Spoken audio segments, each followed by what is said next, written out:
Former Vice President Dick Cheney has died at the age of 84, and the Trump administration plans to pay out November's federal food assistance benefits, but at only half the usual amount.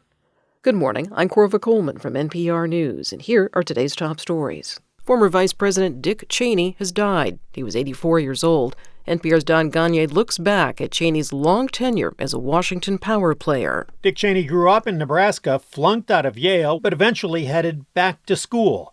By age 34, he was chief of staff to President Gerald Ford. He won a congressional seat in Wyoming and later was defense secretary to President George H.W. Bush.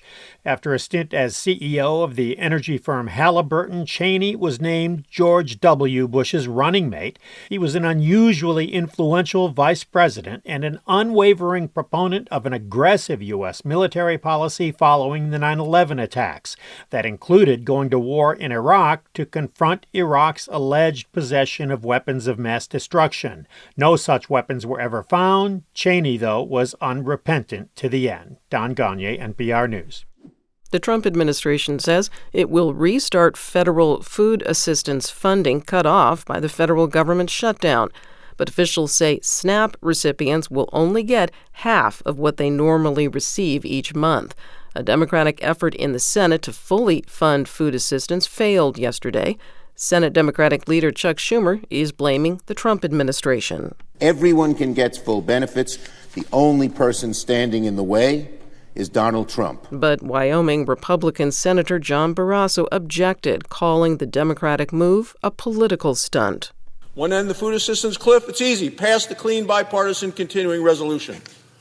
Democrats should vote for it immediately. The White House is warning it will take a lot longer for people to get even the reduced SNAP benefits.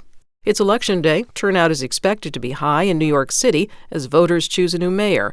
Democratic socialist Zohran Mamdani has been the front runner, but NPR's Brian Mann reports President Trump is backing Mamdani's chief rival, former New York Governor Andrew Cuomo. Mamdani's volunteers have fanned out across New York, pushing a big turnout for the Democratic candidate. Mamdani's movement has captured the imagination, especially of younger voters here. Cuomo, once a leading Democrat, is attempting a comeback as an independent. A sexual harassment scandal derailed Cuomo's political career, leading him to resign as governor in 2021. There is a Republican in this race, Curtis Sliwa, but in a last-minute move, Trump endorsed Cuomo, saying a vote for Sliwa is effectively a vote for Mamdani. Trump falsely claimed Mamdani is a communist and threatened to limit federal funds for New York City if he's elected. Mamdani has promised to focus on making New York City more affordable. If elected, he'll be the city's first Muslim mayor. Brian Mann, NPR News, New York. California voters are deciding whether to approve new congressional maps. These are aimed at giving Democrats 5 more seats in Congress. From member station KQED, Marisa Lagos has more. Governor Gavin Newsom helped put Proposition 50 on the ballot in August after President Donald Trump set off a mid-decade redistricting fight by demanding Texas redraw its maps to help the GOP maintain control of the House in 2026. On Monday, Newsom gathered at a San Francisco Union Hall with former House Speaker Nancy Pelosi to rally and phone bank for the measure, which he says came as a surprise to Republicans. They thought we were going to write an op-ed, have a candlelight visual, maybe do a rally. They poked the bear, and the bear is poking back. If approved, California's ballot measure would temporarily sideline the congressional maps created by an independent redistricting commission just a few years ago. For NPR News, I'm Marisa Lagos in San Francisco. Polls have opened in Virginia, where voters are choosing the state's next governor. From member station VPM News, Jad Khalil has more. Democrat Abigail Spanberger and Republican Winsome Earl Sears are running to be Virginia's next governor. Earl Sears has been lieutenant governor since 2021.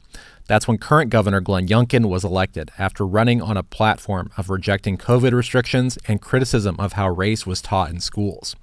That was a Republican sweep and in keeping with Virginians' tendency to reject governors who are in the president's political party at the time.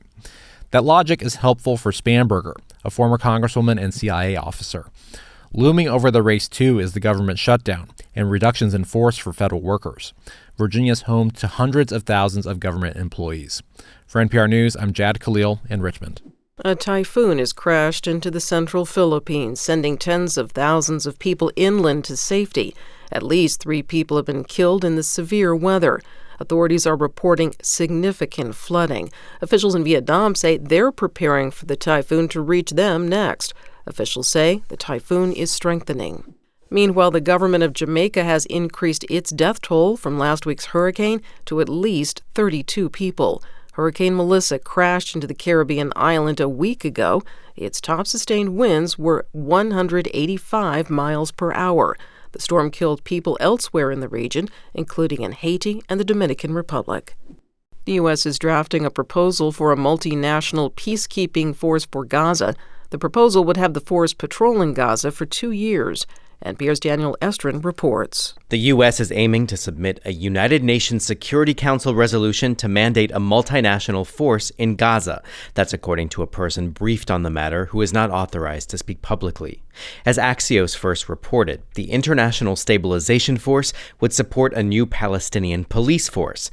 Israel and the U.S. want the multinational force to help demilitarize Hamas. Arab countries have resisted the idea of sending peacekeeping troops to do that. The Gaza ceasefire has been broken twice by deadly violence from Hamas and Israel. To prevent more skirmishes, the U.S. asked Israel to allow Hamas militants safe passage out of Israeli-controlled areas of Gaza. Israel is opposing that. Daniel Estrin, NPR News, Tel Aviv.